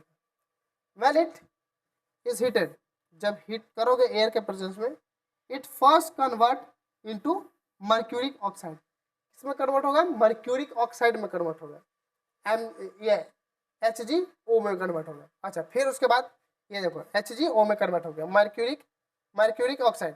अब mercuric oxide is then reduced to mercury on further heating. अब HgO बना ना, फिर इसको हीट दो, इसको क्या करो, हीट दो। हीट देने के बाद क्या होगा, ये ब्रेक डाउन होगा। ब्रेक डाउन होने से क्या मिलेगा, Hg वाला मिलेगा, ऑक्सीजन रिलीज होगा। ठीक है, ऐसे रिलीज होता है। ये देखो यहाँ पे है O2 रिलीज होता है। Hg हमारे पास, ऑक्सीजन के प्रेजेंस में हमने इसको हीट किया। तो अब ये कुछ बच्चे बोलेंगे कि ये ऑक्सीजन है, ये कहाँ से आ गया, इन्वायरमेंट में तो है ही ऑक्सीजन। तो ऑक्सीजन के साथ इसको हीट करवाया। अब हीट करवाते ही क्या हुआ, Hg और मर्क्यूरिक ऑक्साइड बना और सल्फर डाइऑक्साइड अलग रिलीज हो गया। ठीक है, इम्प्योरिटी सब्सटेंस आ गया लग गया। अच्छा, अब इसको हमने फिर से इसको फिर से हीट किया। अभी भी ऑक्सीजन के प्रेजेंस में ही है, तो इन्वायरमेंट में तो है ही, तो हीट के प्रेजेंस में क्या, तो यहाँ मर्क्यूरी अलग हो गया, ऑक्सीजन अलग हो गया। ये मतलब प्रोसेस होता है ये सब निकालने का, ये सब प्रोसेस होता है। ठीक है, copper which is found in the copper to in nature can be obtain from the ore by just heating. लो, कॉपर सल्फेट है, कॉपर सल्फाइड, ऑक्सीजन के प्रेजेंस में हीट करो तो कॉपर बना ऑक्साइड और सल्फर डाइऑक्साइड अलग रिलीज हो गया। फिर इस कॉपर ऑक्साइड को फिर से हीट करो कॉपर सल्फेट में, है ना, फिर ये लगा कॉपर अलग और सल्फाइड को फिर से अलग करके बाइंड होके ये सब रिएक्शन होते रहता है। ये सब बड़े बड़े इंडस्ट्रियों में देखने को मिलेगा।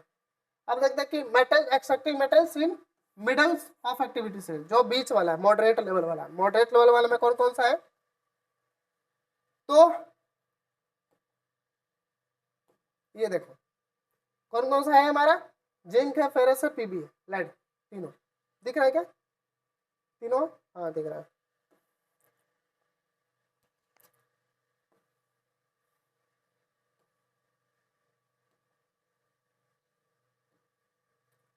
ठीक है, तो मिडिल वाले जो the metals in a metal activity of series is such as iron हो गया, जिंक हो गया, लेड हो गया, कॉपर हो गया, आर द मॉडरेट रिएक्टिविटीज, मतलब कि लेवल बीच वाला।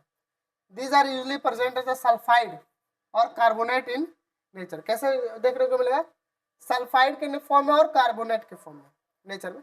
तो इसको roasting is the process of heating sulphide ore strongly in presence of oxygen in air.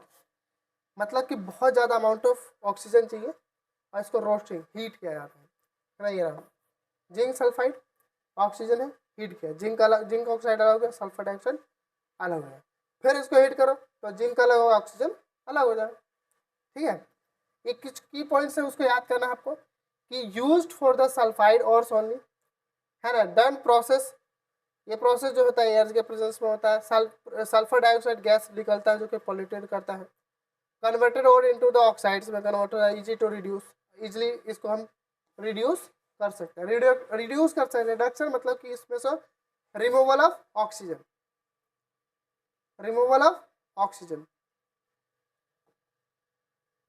अब देखते हैं कैल्सिनेशन, जो ये था ना हमारा रोस्टिंग था और कैल्सिनेशन था। रोस्टिंग में हीट ज़्यादा चाहिए, ऑक्सीजन एयर के प्रेजेंस में होना चाहिए। अब ये हमारा कैल्सिनेशन। तो कैल्सिनेशन देखो, calcination is the process by heating of carbonate ore strongly in the absence of or limited supply of air. Roasting में क्या था, एयर ज़्यादा हमें चाहिए, मतलब कि एयर के प्रेजेंस में हमें चाहिए ही चाहिए, एयर होगा तभी वो हीट होगा, जलाना है मतलब, तब जाके क्या बनेगा, मेटल ऑक्साइड बनेगा, मतलब कि हमें अलग से मेटल ऑक्साइड मिल जाएगा और फिर उसको हम फिर से रिडक्शन करवा देंगे, कन्वर्ट कार्बोनेट और इनटू मेटल ऑक्साइड। देखो ये जिंक कार्बोनेट है ना, ये जिंक कार्बोनेट है, इसको हमने हीट किया तो ये जिंक ऑक्साइड बना। अब Zn जिंक ऑक्साइड है, उसको फिर से हमने क्या किया, हीट किया। अब हीट करते ही क्या हो जाएगा, हीट करते ही यहाँ पे Zn अलग हो जाएगा, जिंक, और प्लस में O2 अलग रिलीज होगा, मेटल मिल जाएगा ना। मेटल तो बढ़िया से मिल गया, आप मेटल को हम बेच सकते हैं आराम से। तो ये जो है प्रोसेस है कैल्सिनेशन है। कैल्सिनेशन भी पेपर में आता है, रोस्टिंग और कैल्सिनेशन दोनों आता है। कैल्सिनेशन में क्या है कि हीट किया जाता है लिमिटेड एयर में, या एयर ना भी रखो और हीट करो तब यहाँ पे बनता है। Metal oxides are the reduced to the corresponding metal by the using the suitable reducing agent such as carbon को यूज कर लो एज अ रिड्यूसिंग एजेंट। ये देखो है ना, कार्बन उसको क्या करके कार्बन डाइऑक्साइड करके निकाल देगा, कार्बन मोनोऑक्साइड गैस के। For example when zinc is oxide is heated with a carbon it's reduced to metallic zinc. देखो मेटेलिक जिंक, मेटल जिंक निकल गया।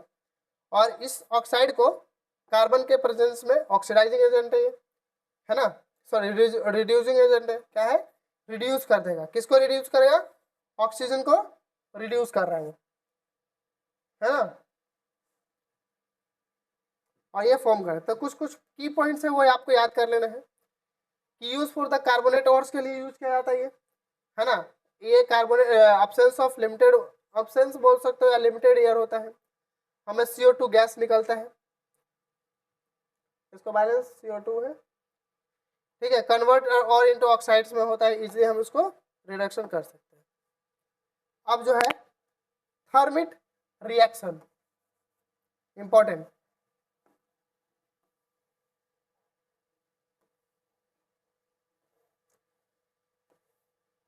थर्मिट रिएक्शन ये भी इंपॉर्टेंट है भाई, पेपर में हर बार देखने को मिलता है ये पेपर में, ठीक है। इसको अच्छे से पढ़ना है, अच्छे से समझना है। तो होता क्या ये चीज देखो, तो thermite reaction is a chemical reaction in which metal oxide is reduced by aluminium powder. Metal oxide है, उसमें हमने क्या यूज किया? Aluminium powder, producing molten metals and large amount of heat. तो इसको करने के लिए बिल्डिंग में यूज किया जाता है, ठीक है। ये क्या करता है? इसको रिप्लेस करके वो अपने जगह पर उसको आ जाता है, ठीक है। इसको हटा के देखो ना, इसको हटा दिया ना, ये Fe को हटा के इसके जगह पर ये बैठ गया। कह रहा कि it displacement reaction and highly exothermic reaction, exothermic heat release करता है इसके अंदर। मेटल ऑक्साइड प्लस एल्युमिनियम तो बनता है मेटल प्लस एल्युमिनियम ऑक्साइड और हीट रिलीज होता है ये। तो इसका यूज जो है रेलवे ट्रैक बनाने में, वेल्डिंग करने में, हैवी आयरन के जो लोहे होते हैं उनको जोड़ने में यूज किया जाता है। मिलिट्री इंडस्ट्रियल डिवाइस में भी यूज किया जाता है। जस्ट रिमेंबर, इतना ज़्यादा नहीं पढ़ना है इसके अंदर। देखो कितना अच्छे से ये सब चीज़ें लाया हुआ है, निकाल के लाया हुआ है। अब ये कुछ पॉइंट्स है कि इसको इतना हीट जो है टेम्परेचर 2500 डिग्री सेल्सियस होता है लगभग। Iron is obtained in a molten form में होता है। रिएक्शन वेरी फास्ट होता है, विग्रेसली होता है, बहुत तेज होता है। No external fuel needed to often initiation, अलग से इसमें फ्यूल की जरूरत नहीं होता है जलाने के लिए, पटक पकड़ तुरंत मतलब आग पकड़ लेता है। एल्युमिनियम ही क्यों? तो एल्युमिनियम, इसमें एल्युमिनियम पाउडर ही क्यों? तो more reactive than iron. Aluminium जो है ज्यादा रिएक्टिव है, aluminium is more reactive than iron. It's remove oxygen to form oxide, oxygen को जल्दी रिमूव करेगा, ऑक्साइड बनाएगा। Hence reduce Fe2O3 to Fe। मतलब कि अब यहाँ पे जो बना ना, इसको रिड्यूस करने में जल्दी ही इजिली होता है O2 Fe में, ठीक है। इसलिए ये पेपर में आता है, ठीक है।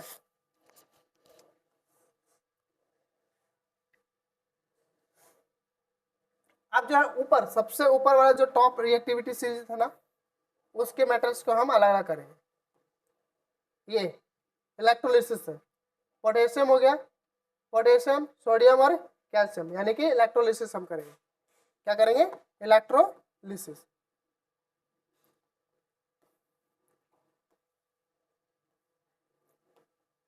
बस थोड़ा सा टॉपिक बचे हुए, 7 पेज है और 5 page.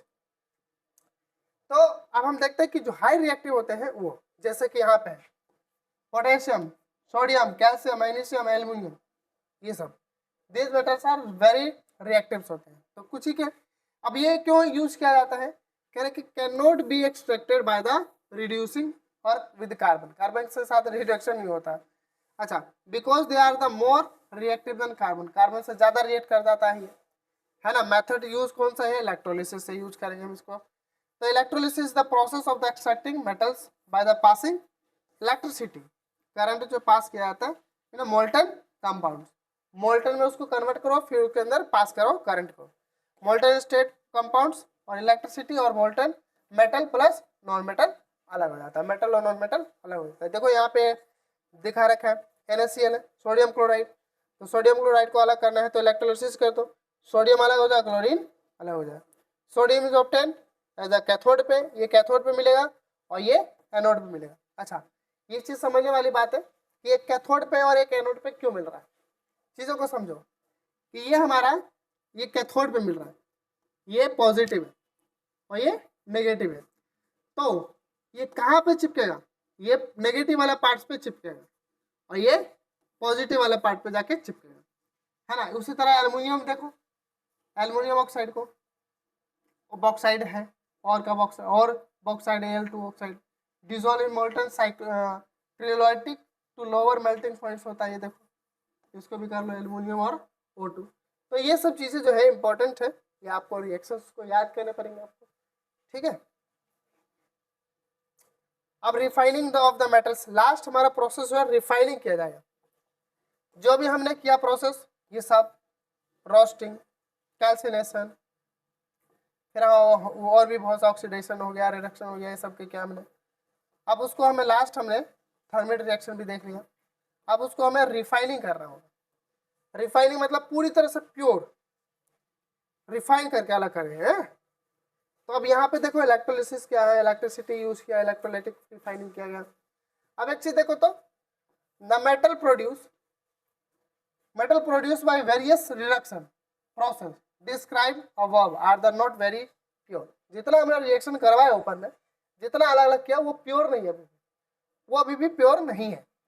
They contain impurity which must be remove to obtain pure metal. अब उसको प्योर मेटल चाहिए भाई, pure. These most widely used method for the refining is electrolytic refining। क्या जाता है, इलेक्ट्रोलिटिक रिफाइनिंग। क्या किया जाता है, इलेक्ट्रोलिटिक रिफाइनिंग। अच्छा, इलेक्ट्रोलिटिक रिफाइनिंग जो होता है एक प्रोसेस होता है purification by metal electric current से। It gives very pure metal 99%। देखो ये भी 100% नहीं लिखता है, 99%। तो आपको कोई बोलेगा ना कि 100% यही जाएगा तो नहीं आएगा। मैं कुछ क्वेश्चन बताता हूँ कि हाँ ये क्वेश्चन आ सकते हैं, 80% चांस है कि आएंगे टॉपिक में, क्योंकि जो चैप्टर है वही से तो आएगा, कहाँ बाहर से थोड़े देगा यार। बट 100% कुछ भी नहीं होता, ठीक है। अब ये देखो, ये एनोड पॉजिटिव है, पॉजिटिव, और एक कैथोड नेगेटिव। एक चीज मैं दिखाता हूँ आपको इंटरेस्टिंग ये पॉजिटिव और ये नेगेटिव। तो सोडियम जो है कैथोड पे आ रहा है, सोडियम जो है कैथोड पे, तो ये कैथोड क्या है, नेगेटिव। तो यानी कि पॉजिटिव वाला इसके ऊपर आके चिपकेगा, ठीक है।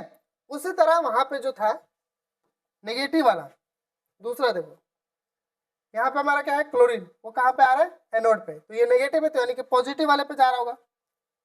ये देखो यहाँ पे एनोड, एनोड क्या है, पॉजिटिव, इम्प्योर मेटल है। तो एक चीज देखो कि यहाँ पे प्योर मेटल देखने को मिलता है, कैथोड पे प्योर मेटल आ जाएगा, और यहाँ पे इम्प्योर मेटल, ये देखो जितने भी इम्प्योर जो है इस पे आके चिपक गया, है ना। बाकी उसमें इस तरह से प्योर मेटल मिल गया, ठीक है। उसके बाद जो है आगे देखो इलेक्ट्रोलिटिक रिफाइनिंग, वो जो सेम प्रोसेस है, कैसे कैसे किया जाता है, कौन कौन सा प्रोसेस है, कौन सा इम्प्योर कहाँ पे मिलता है, और ये कैसे काम करता है, ये भी आपको पढ़ लेना है, ठीक है। इजी है, ये सब चीजें पढ़ सकते हो, एग्जाम्पल में भी दिया हुआ है, की पॉइंट्स भी दे रखा है, इसको आपको अच्छे से पढ़ना है, ठीक है। अब आता है कोरिजन, पूरे चैप्टर का हमारा लास्ट टॉपिक।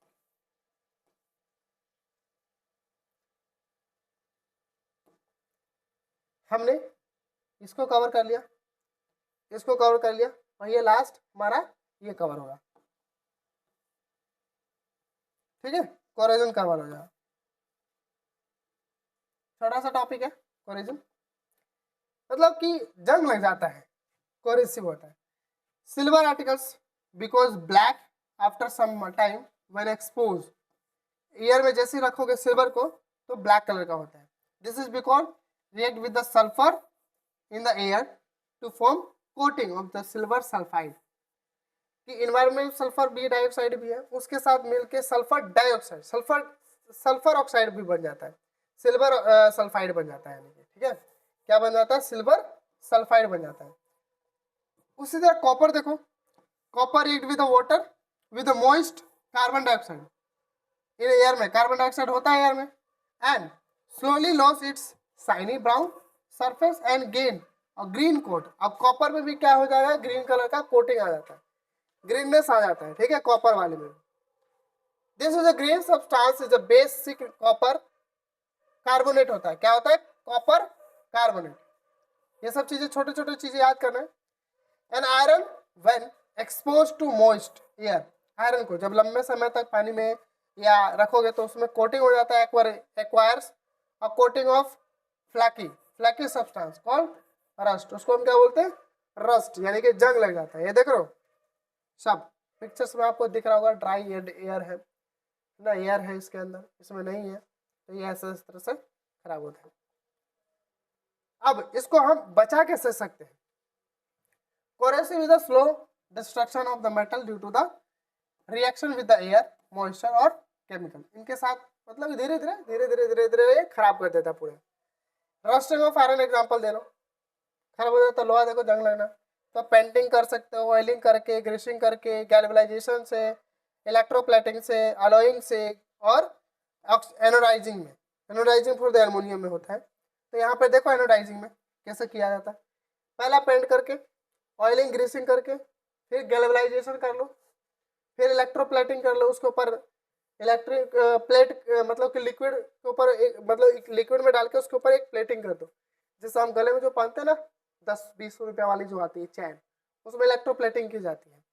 एलोइंग कर लो, हाँ एलोइंग में क्या है कि जैसे कि जो कान में पहनते हैं तो वो प्योर गोल्ड नहीं होता, उसके साथ मिले होते हैं, ठीक है, एलोइंग किया जाता है। एनोडाइजिंग होता है, एल्युमिनियम में ऐसे किया जाता है उसके ऊपर, ठीक है। तो ये सब प्रोसेस है निकालने का, घड़ी भी बता दे टाइम। तो ये एग्जांपल है, आयरन पिलर है, देखो अलॉइंग किया गया है, बहुत तगड़ा है, ठीक है। एंशिएंट टाइम से बहुत मेटलर्जी से यूज किया जाता था, कुतुब मीनार दिल्ली में है, ठीक है। बेल्ट जो किया था 1600 ईयर्स अगो, आज के नहीं 1600 ईयर्स, आयरन वर्क इंडिया, और अभी भी इसको पता नहीं चला कि कौन कौन सा मेटल्स यूज किया है, क्यों अभी तक रस्ट नहीं किया है, ठीक है। 6000 kg का है, पिलर 8 मीटर हाइट है और 6 टन का वजन है, 6000 kg का है, ठीक है, दिल्ली में मेटलर्जी है। और एक pure gold 24 carats gold is very soft होता है, इतना सॉफ्ट होता है वो, therefore not suitable for making jewellery. तो गोल्ड जो होता है 24 कैरेट बिल्कुल ही सॉफ्ट होता है। It's alloyed with either silver और कॉपर, या तो उसमें ऐड किया जाता है कॉपर या तो सिल्वर टू मेक हार्ड, ताकि वो हार्ड हो जाए और कुछ नया चीज बना सके, जैसे कान ये सब चीजें का बना। जनरली लिया 22 carats gold is use for the making ornaments, गहने बनाने में जो हम पहनते हैं हम सब। It's means 22 parts of the pure gold is alloy with the 2 parts of the either copper और सिल्वर, मतलब कि जो कान में पहनते हैं, नाक में पहनते हैं, जो लड़कियां पहनती है, महिला पहनती है, गोल्ड है, मेल भी पहनते हैं आजकल। तो उसमें क्या है कि प्योर गोल्ड नहीं होते, 24 में से 22% ही आपको गोल्ड रहेगा, और 2% जो है ना या तो कॉपर हो सकता है या तो सिल्वर हो सकता है, उसके साथ मिलाया जाता है ताकि वो मजबूत रहे। नहीं तो खुद सोचो कि सिल्वर जो गोल्ड है 24 कैरेट के लाया सोन बना लिया तो वो लटकता ही जाएगा, ऐसा बनेगा, ऐसे लटक जाएगा, बड़ा हो जाएगा, क्योंकि अभी हमने पढ़ा ना कि 2 ग्राम में 2 किलोमीटर वायर हम बना सकते हैं उसको। तो सोचो कि इतनी छोटी सी ग्राम में हम कितनी बड़ी चैन बना सकते हैं, है ना, पतली से ही बने बट बड़ा सा चैन बना सकते हैं। तो ये सब चीजें हैं। तो चैप्टर होता है इसी तरह एंड। अगर आपको इस तरह के पूरी सपोर्ट चाहिए तो आप यहाँ पे टेलीग्राम पे ज्वाइन कर सकते हैं, DS विकास DS मैथ वहाँ पे, ठीक है। इंस्टाग्राम पे आप मैसेज कर सकते हो कनेक्ट होने के लिए, और व्हाट्सएप पे मैसेज कर सकते हो, जोड़ सकते हो। यहाँ से आपको कनेक्शन मिलेगा, लिंक मिलेगा आपसे और मेरे के बीच, आप और मेरे के बीच, हम दोनों के बीच में लिंक क्रिएट करेंगे ताकि हम जो है एक दूसरे को सपोर्ट कर सके। क्योंकि जैसे कुछ आपको कुछ पूछना है तो कैसे पूछोगे, या तो यूट्यूब पे कमेंट्स करोगे, या तो ये जो 3 पोजीशन जो है, 3 जो सोशल मीडिया वहाँ पे आप आ सकते हैं। और वहाँ पे आते ही आपको क्या है, कनेक्ट करना है। और मैं एक बार साइड हो जा रहा हूँ, आप ज्वाइन कर सकते हो, स्कैन करते हैं आपके जो उसी ग्रुप में जा सकते हो, ठीक है।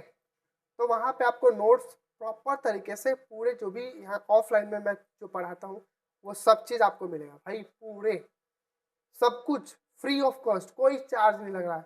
सोचो कि जो यहाँ पे बच्चे ऑफलाइन में बैठकर पढ़ते हैं उनको फीस पे करना पड़ता है, और आपको यूट्यूब पे तो सब कुछ फ्री है।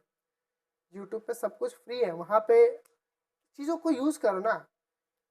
हाँ, ये है कि यूट्यूब पे थोड़ा सा अपने आप को कंसिस्टेंसी रखना। Thank you for learning with us, ठीक है, थोड़ा बढ़िया से देख लो। तो उसके लिए आपको अपने आप से पॉजिटिव रहना है और जुड़ के रहो।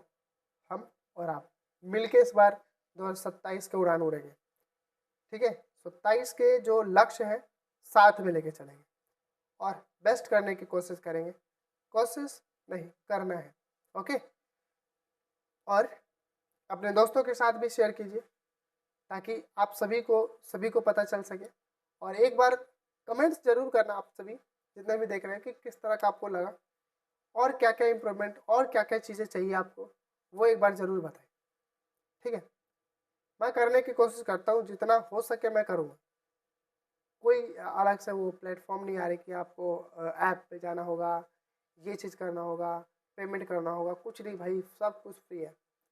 तो यूज़ करना चाहिए उसको, फ्री को अपने दोस्तों को भी बताना है, ठीक है, और अपने दोस्तों के साथ भी शेयर करना है, ठीक है। Okay, all the best, be happy, keep smiling and keep learning, okay.